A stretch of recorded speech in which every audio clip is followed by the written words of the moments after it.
In 1979, when the Iranian Revolution overthrew the American allied Shah, Zbigniew Brzezinski was National Security Advisor to President Jimmy Carter. 30 years later, Iran's still a central challenge facing U.S. geopolitical strategy. In the third segment of my interview with Dr. Brzezinski, I asked him about Israel's threat to bomb Iranian nuclear facilities and the American strategy towards Iran. I started by asking Dr. Brzezinski about an interview he gave last September to the website The Daily Beast. In that interview, Dr. Brzezinski was asked, how aggressive can Obama be in insisting to the Israelis that a military strike might be in America's worst interest? Brzezinski answered, we're not exactly impotent little babies. They have to fly over our airspace in Iraq. Are we just going to sit there and watch? He was then asked, what if they fly over anyway? Well, we have to be serious about denying them that right. That means a denial where you aren't just saying it. If they fly over, you go up and you confront them. They have the choice of turning back or not. I sat down with Dr. Brzezinski at the Center for Strategic Studies in Washington, D.C., where he's a counselor and trustee. Talk about American strategy towards Iran. It's fairly well known. You had a bit of a falling out with President Obama on this. You were talking about opposing any potential Israeli attack on Iran. I mean, you weren't the only one. No, I wasn't saying opposing. I was saying that we should not let them use our airspace without our permission, because no matter what, we would be held as complicit and we would be paying the price for it. So if our view is that this is not desirable, we should not allow our airspace to be used.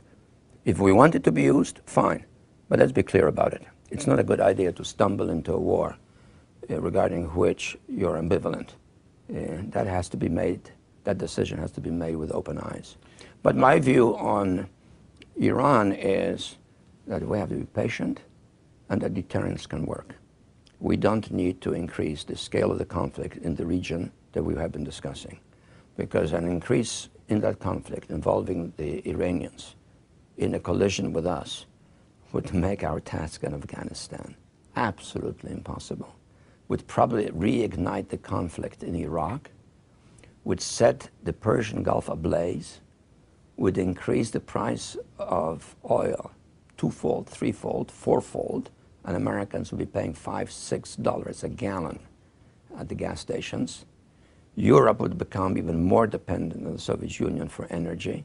So what is the benefit to us? The people advocating this more militaristic approach, I have to ask, do you think they mean it, or is this good cop, bad cop? I'm not a mind reader. It seems the Pandora's box this would open boggles the mind. I would think any reasonable person would conclude that, and I think the United States is not in favor of a war, and that's why we're doing what we can in Geneva. Is Israel serious in these threats? I have no idea. I have no idea. All I know is, as an analyst of international politics, that this will be a disaster. And frankly, I think it'll be a disaster for us more than for Israel in the short run, and a fundamental disaster for Israel in the long run. Because if the consequence of that is that in the end we're forced out of the region, as we might be, because of almost sort of dynamic hatred that develops, and have no illusions about it, that the conflict spreads, we're going to be alone. The Russians are not going to be with us. They're not suckers. The Europeans are not going to be with us. They don't like to be in the forefront of conflict for historic reasons. We are going to be engaged. And if we are finally driven out, how much would you bet on the survival of Israel for more than 5 to 10 years after all that has happened? So, you know, some people who criticize me for being straightforward on this think this is an anti-Israeli point of view. You know, they're entitled to their demagogy. But my view is it will be a geopolitical disaster for us in the short run, and it's to the extent that Israelis are concerned about it for themselves. The pressure that's being put on Iran is pushing Iran closer to Russia and China. No, it's not pushing them close to Russia or China. We're pushing the Chinese and the Russians to engage in a more direct conflict with the Iranians, but they're reluctant because they have a different view of the situation. And in a different way, each has different interests. But Russia and China are both getting much more involved in the Iranian economy.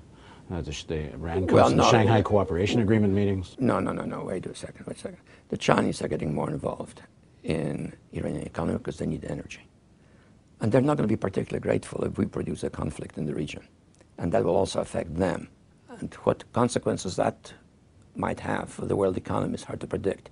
All I'm saying is, don't trifle with this silly notion, oh, we'll just bomb them, and the problem is solved.